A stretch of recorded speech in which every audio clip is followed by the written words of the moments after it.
Don in London, hello. October 14th, my video is all about recovery from addiction to either substance or behaviour.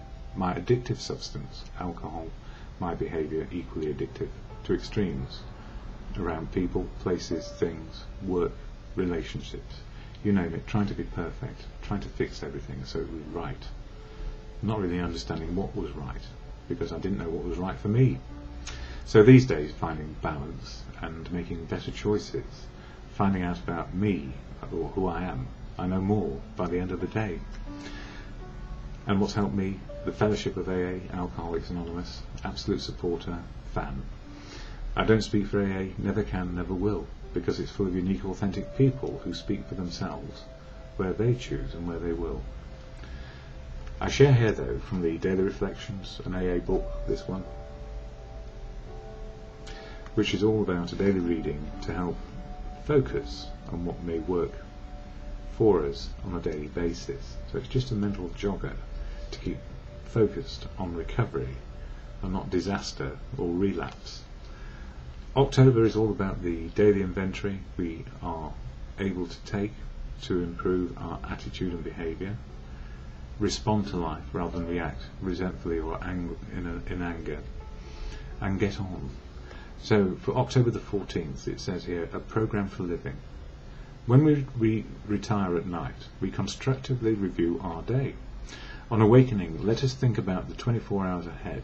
Before we begin, we ask God, or in good conscience as a meditation, to direct our thinking, especially asking that if it be divorced from self-pity, dishonest or self-seeking motives. So in other words, trying to fix ourselves, because that's what we used to do. So it's about a programme of living to the good of life, open, honest and willing, with humility to keep on learning, rather than pride and ego, which will get in the way of any sort of learning, because we stamp our identity or think we need to, when in fact we don't. It goes on to say, I lacked serenity. With more to do than seemed possible, I fell further behind, no matter how hard I tried.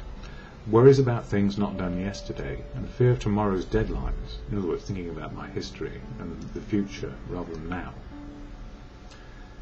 denied me the calm I needed to be effective each day, or just to live with purpose for today.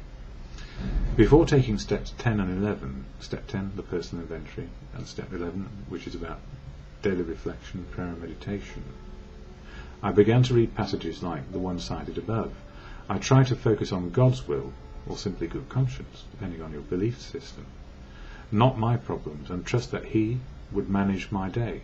It worked, slowly, but it worked, because I wasn't caught up in self-centered fear.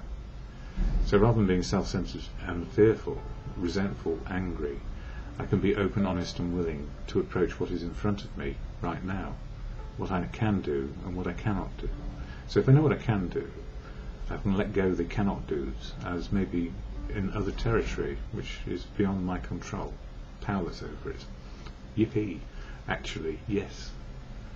Need not be vexed by it. And when the vexations come in, because life can be very difficult and vexatious, the serenity prayer helps me on a daily basis. Just find focus as a meditation to God or good conscience as you come to understand.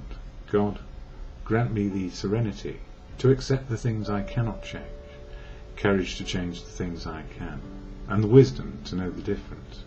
For me, is just for today.